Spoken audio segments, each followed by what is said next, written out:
Coming up on Influencing Entrepreneurs. I was miserable. I was like, I'm just back where I was when I was at my firm. Right. So what was the first one you said no to? I can't remember, but I remember when I said my first no, it was empowering. After you say the first no, it's easy to say no again. Right. And so now it's just like second nature.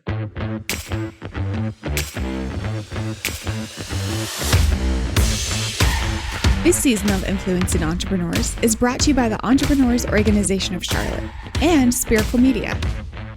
After years of teaching entrepreneurship and consulting business owners, I realized that true knowledge comes from the wins and losses of those entrepreneurs. These are the stories of those business leaders. I'm Cassmer Ward, and this is Influencing Entrepreneurs. So we were talking earlier about your Jerry Maguire moment and you taking a client with you or a client following you. Did you have any mentors along the way or people that helped you build up your business? It's funny. I didn't have any mentors at all between, coming out of college and really up until that moment. And so when I was seeking just networking and relationship building, I was looking for mentors and found many along the way, actually. And that was very important to, the growth of my business and heading in the right direction. It's amazing how many people are out here, entrepreneurs, that are willing, to help along the way. So you're 11 years in, and we all like to talk about, the progress and the success you've had right now, but it's not just 0 to 10. There's a lot of stumbles along the way. Were there any lessons you had to learn the hard way? Yes, a lot of it in undervaluing and pricing myself, just because I wanted the job so badly. And, I'd let someone negotiate me down to really nothing.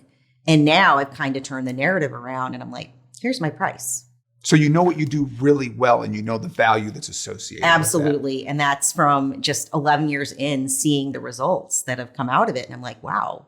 Do you see the parallels that it took you 11 years to figure out what the value is for what you do when you were able to recognize your value to quit your job?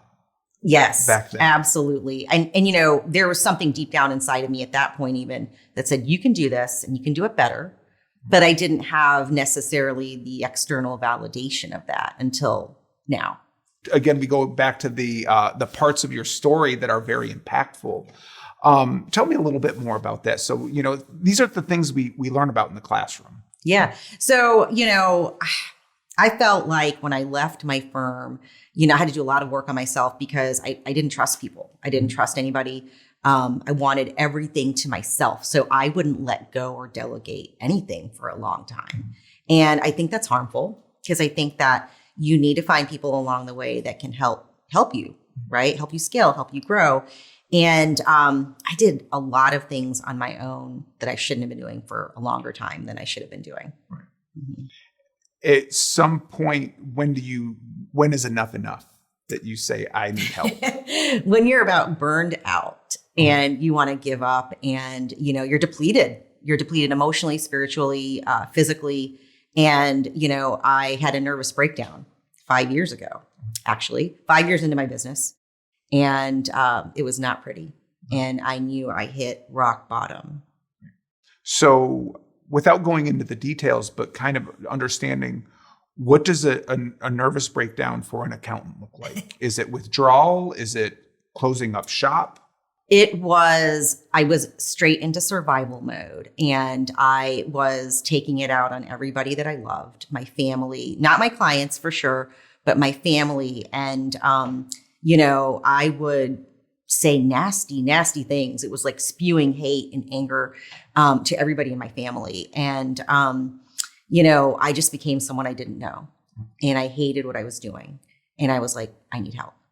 What was that moment of clarity? When did you realize this is not who I am? When my son moved out of my house and went to go live with his father and never came back. Didn't talk to me for a year and a half. From there, what's step one? I'm asking, do you go further down the well or is that the wake-up call? When he moved out of my house, that was post my breakdown and that was my wake-up call. And I was like, I went to go see a psychologist, a psychiatrist. I ended up enrolling in something called the Landmark Forum, anything that would help me, reading self-help books, really kind of getting into my spiritual journey of finding God, really. And like, who am I? Like, what have I become? It's funny because in the entrepreneurial community, we talk about mentors, we talk about coaches, we talk about self-help books, and we've all read Traction, E-Myth, every, hot book at the time in the world of business. And while we talk about being our best selves, we really don't talk about the emotional intelligence or the self-care of how we take care of ourselves at home. How much more impactful has that been now that you've transitioned into focusing on it? Oh, it's huge. Like, I put that first, I've read probably 1 million books on EI, emotional intelligence.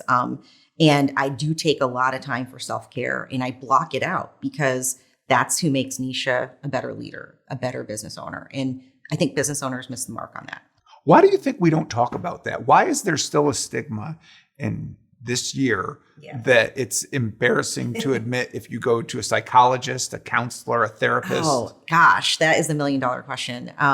It's sad. I'm hoping there's more, clarity to that now post the pandemic, but we have to look tough. We have it all together. But the fact is we don't always have it all together, and that's okay. And taking care of ourselves is more than just taking care of our business. Life in general, let alone owning a company and balancing a family, is it's a heavy, heavy burden. What advice would you have for somebody coming into this to let them know that there are days that it's going to feel like a brick's been dropped on you? Yes. And there are a lot of days that you feel that way.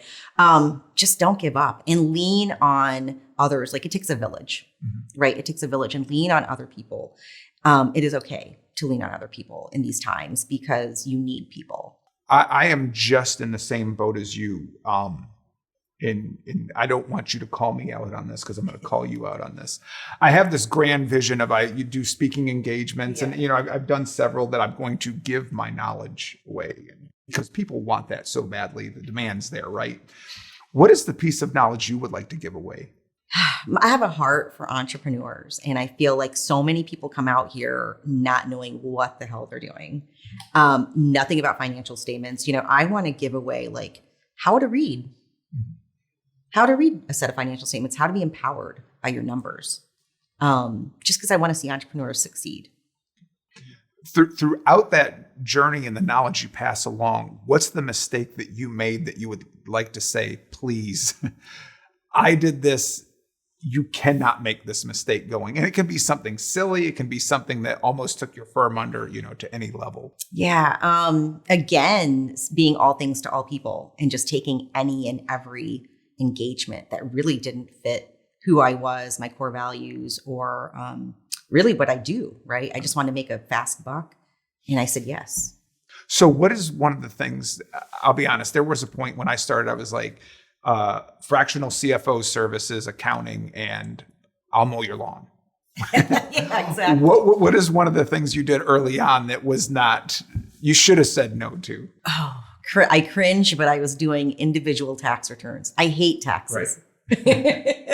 And I wasn't making any money on them. So yeah, individual tax return. How many did you do? Did you go down the path that you were becoming a tax firm at that point? I probably did in my first year or two, like 50. And it was just shuffling paper. And I thought, what am I doing? Because it keeps the lights on. It makes you feel like you're growing a business, but you're miserable. I was miserable. I was like, I'm just back where I was when I was at my firm. Right. So what was the first one you said no to? I can't remember, but I remember when I said my first no to whomever it was empowering. And so after you say the first no, it's easy to say no again. Right. And so now it's just like second nature. So it's second nature now, but you said no the first time. How many more no's did you have to deliver, and what type of negative impact, if any, did it have for the short term on your business? Yeah. When I had a no, I had a follow up. So I'd always be like, no, I can't help you, but I will give you a referral. Okay. And so that made the blow a little easier, right? So I didn't have any negative impact to say no. I think we should say no. How many of those no's turned into now being, what is your core business? I would say that it took me a good couple of years of saying no and trying to find what really made me happy and brought me joy, and really made sense. And so probably a couple of years early on. As we close this out, I appreciate everything you've shared. I've got to ask, you've learned a lot. You've come a long way. Out of my own curiosity, where's your relationship with your son now? We have healed. Mm-hmm. We're going on vacation for the first time in 6 years together this summer. And it took a lot of work on myself, in these past 6 years. And so I'm really happy to say that we're healing and he's back in my life. So as you've repaired your family relationship and it will only get stronger going forward, any advice you would have to anyone that has honestly, struggled with balancing their family relationship with their work relationship? Yeah. I mean, there were days that were so hard to run my business because I had this fractured relationship with my son, and just don't give up. I mean, I would send him emails and cards and always text messages that said, I love you, even if he'd never respond. So never give up and keep showing your love, because eventually, your child will come around. And so in parallel, while you're running your business, it is important to keep showing that you care and that you're healing and that you're working on yourself. Thank you so much for sharing your story with us and lessons learned along the way. Is there anywhere we can learn more about what you're doing next? Yeah, follow me on @Nesha Pai on Instagram, LinkedIn also, and I'll be posting a lot about my upcoming ventures and plans. So excellent, and enjoy that vacation. Thank you so much. Thank you. Influencing Entrepreneurs is brought to you by the Entrepreneurs Organization of Charlotte and Spherical Media. Thanks for watching. Be sure to subscribe to our YouTube channel at youtube.com/Nexagy Education or visit CassmerWard.com to catch up on previous episodes.